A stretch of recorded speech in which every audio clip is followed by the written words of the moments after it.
As Iran's entire military infrastructure crumbles, all it has left are missiles and drones, the latter of which it's still using to blockade the Strait of Hormuz.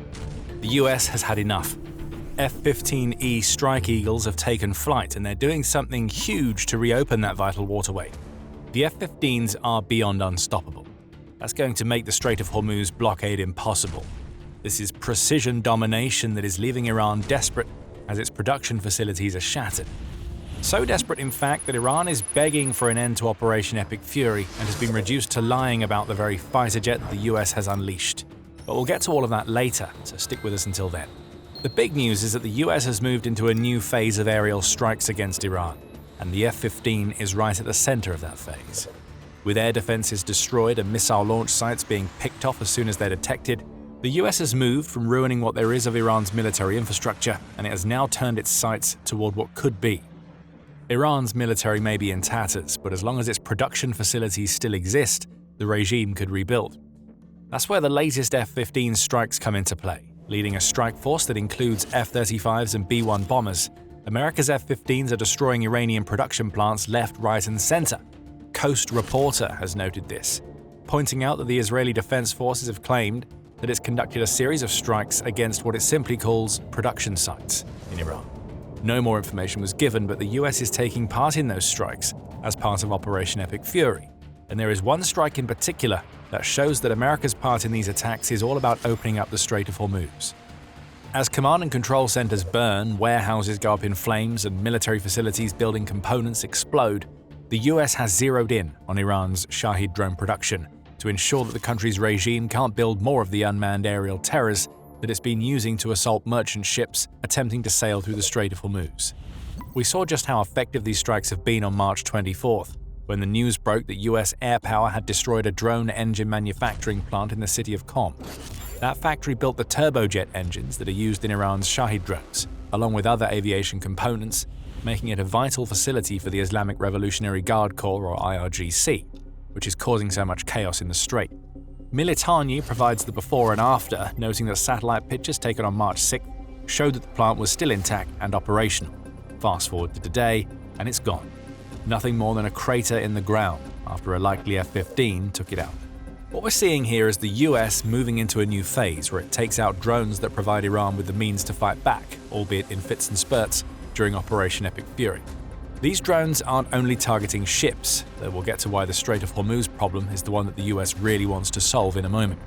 They're also being launched at other Gulf nations, particularly those that have good relationships with the US, and they're causing such major problems because of how cheap they are to produce. NPR explains, noting that Iran spends between $20,000 and $50,000 to build a Shahid, depending on the specific model it's making. America's F-15s could be deployed to intercept these cheap drones after they're launched, as could ground-based air defense systems. In fact, they both have been. However, using expensive missiles to take out cheap drones isn't the sort of maths that makes sense if the US is expecting a protracted campaign against Iran. And the US certainly can't allow Iran to build enough Shahids to allow it to launch them in massive swarms against the Gulf states and the Strait of Hormuz. And swarms are what Iran has been unleashing, even as the US whittles away at the country's drone launch sites with its attacks. The first week of the operation saw Iran fire off over 1,000 drones against Gulf states and merchant ships. There have been many more since, and Iran was believed to have the capacity to build 10,000 Shahids each month before the war began. The US doesn't have 10,000 Patriot and other interceptor missiles. Even if it did, using a $4 million Patriot to shoot down a $20,000 to $50,000 drone isn't how the US puts itself in a position where it can sustain Operation Epic Fury for as long as is needed. So what has the US done instead? Rather than using dozens of expensive missiles to take out Shahid drones directly, it's attacked the means of production with those same missiles. Now that its turbojet manufacturing facility in Qom is out of the picture, a key part of the Shahid supply chain has been ripped apart. The US and Israel will continue hitting production facilities, and with each strike, that supply chain will get weaker until it's gone altogether. At that point, it won't matter how cheap the Shahids are for Iran. All it will be left with is its existing stockpiles with no means of producing any more. But as we've mentioned several times already, it's not just keeping interception costs low that's on America's mind, as it uses its F-15s to target Iran's drone production facilities. Opening up the Strait of Hormuz is right at the top of the US priority list. Almost as soon as the US launched Operation Epic Fury, Iran responded by launching attacks against merchant ships attempting to pass through the strait. Beyond the drones, Iran has also been using fast boats, which are little more than speedboats loaded with weapons or explosives, to blow holes in merchant ships. At least 16 commercial vessels have been hit in the strait so far, which is concerning enough. Far more worrying, from both the US and the global perspective, is that the Strait of Hormuz is a very important waterway. About 20% of the entire world's oil and liquefied natural gas passes through this strait every single year. Iran's creation of a blockade lays the foundation for a global energy crisis, and we can see that in the fact that oil prices have rocketed up to around $120 per barrel and stayed around that point ever since the US launched the operation. The Strait of Hormuz is Iran's trump card. Shahed drones are what it needs to keep producing if it's to play that card effectively. Iran's Strait of Hormuz blockade has been successful precisely because it isn't following the traditional rules for a blockade. The strait isn't being filled with massive warships that stop merchant vessels from passing. Instead, Iran is firing off sporadic anti-ship missiles, deploying fast boats, and launching drones that target the ships that attempt to pass. All of this is done to persuade merchant ship captains to view the crossing as too risky to attempt. Sure, they might make it through, or they could end up with holes in their hulls. Iran's strategy has been so effective that more than 1,000 ships have been blocked from entering the Strait of Hormuz as of March 16th, with many of those ships still idling near the strait in the hope that safe passage can be secured. That situation is made possible in part by the fact that Iran can produce thousands of Shahed drones per month, or it could. With no turbojet engines, Iran's Shahed drones aren't going to get very far. Plus, as the Al Jazeera Center for Studies points out, it's not just destroying the means of production that the F-15 excels at. The fighter jet can also redeploy to the Strait of Hormuz to disrupt cruise and ballistic missile launches across the strait, in addition to taking out Shahed drones and other anti-ship weapons. F-15s may even be tracking Iran's fast boats and mine-laying vessels, essentially turning them into an aerial shield against the very measure that Iran can muster to blockade the Strait of Hormuz. And it's no wonder the US has chosen the F-15 for all of these strikes. It's the perfect fighter for the job. Though not a stealth fighter like the F-35, the F-15 is a tactical all-weather fighter jet that is extremely agile and offers an immense combination of speed, range and weapons, able to hit speeds of 1,875 miles per hour, which places it in the Mach 2 class. It has a range of 3,450 miles. The Strait of Hormuz is only 100 miles or so long and 24 miles wide at its narrowest point. So an F-15 can zip back and forth across the strait for hours, taking out threats as they're discovered. This combination of range and speed also allows the jet to be used for strikes deeper into Iran, as we saw with the attack on the Qom facility.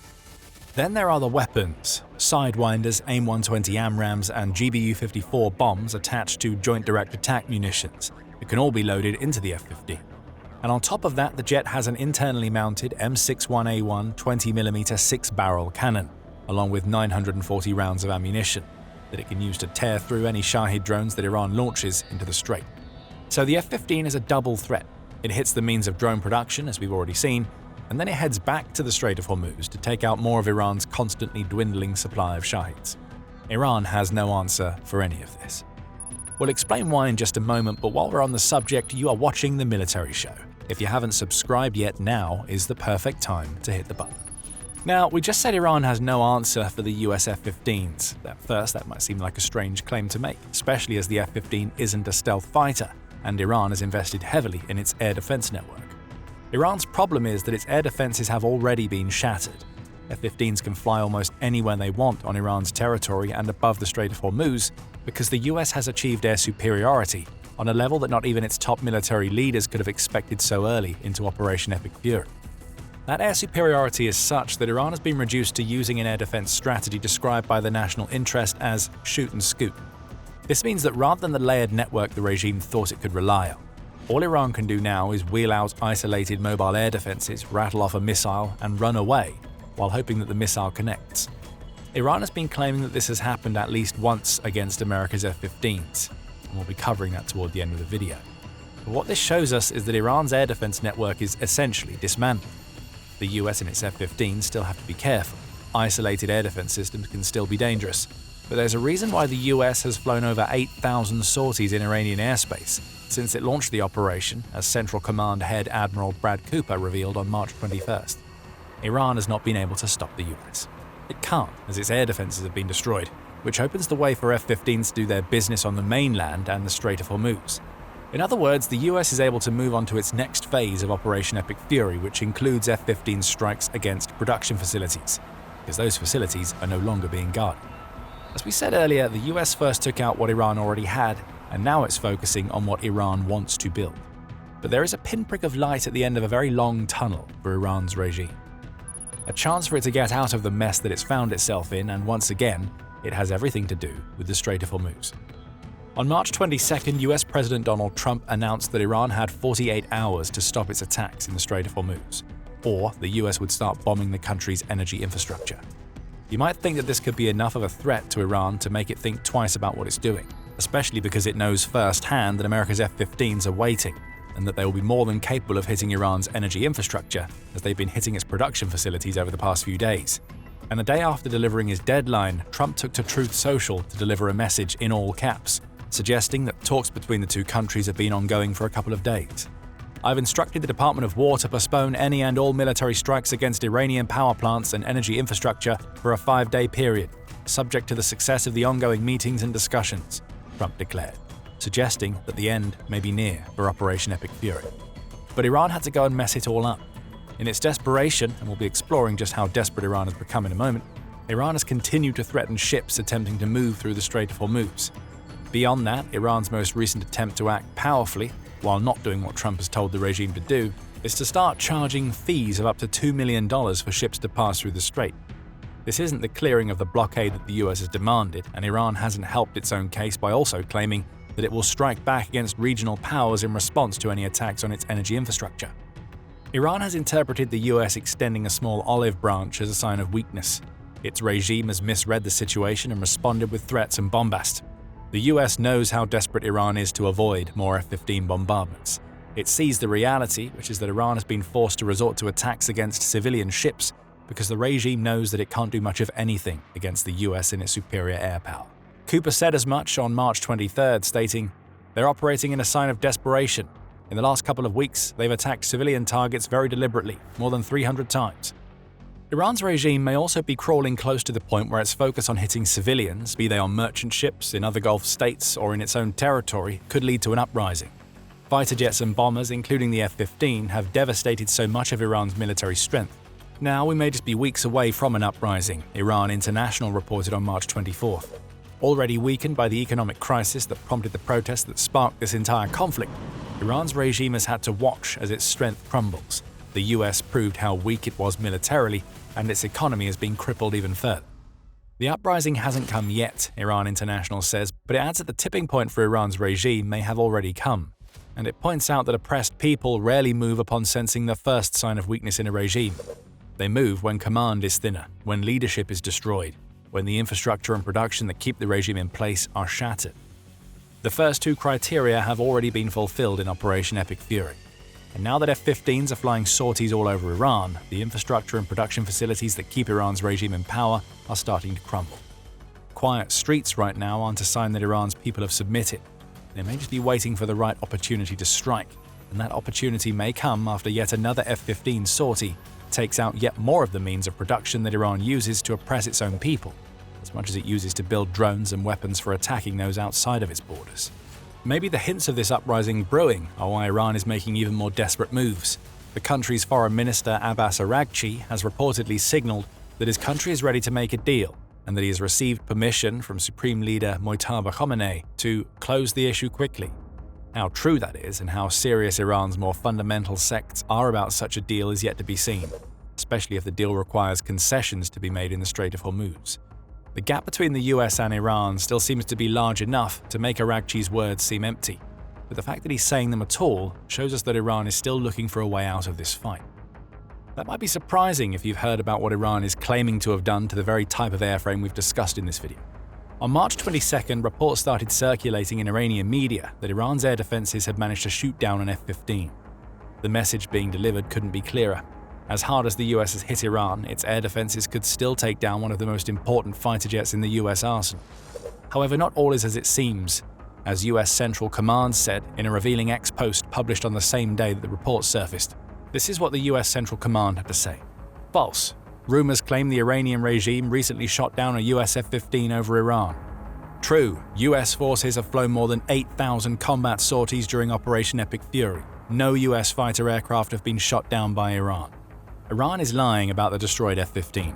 Again, this is all desperation. Iran's regime is faking victories and telling lies to make itself seem strong to its own people in the face of US aggression. That strength is being projected to quell the burgeoning uprising that the regime knows is coming.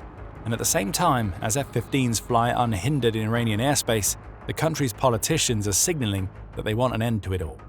The US holds all of the cards in Iran. And with its F-15s, it's dealing those cards one explosive strike at a time. Production facilities are now going up in smoke all over Iran, including those built to support Iran's Shahid swarms. America's F-15s, none of which have been shot down, are at the center of it all. And to add insult to injury, those very fighter jets are also perfectly suited to patrolling the Strait of Hormuz, where they'll take out drones, missiles, and military nodes all across the strait. Iran is facing an unstoppable monster of an airframe. All that it can do is lie about success while it signals to the US that it's finally ready to talk. And the craziest thing is that F-15s aren't the only weapons that the US can use against Iran's Shahid forces. A helping hand has been extended, and it comes from Ukraine. That helping hand is holding interceptor drones that are cheaper than any other defenses that the US has against the Shahids. With these drones, the US can stop the Shahids over the Strait of Hormuz, while its F-15s pound more production facilities.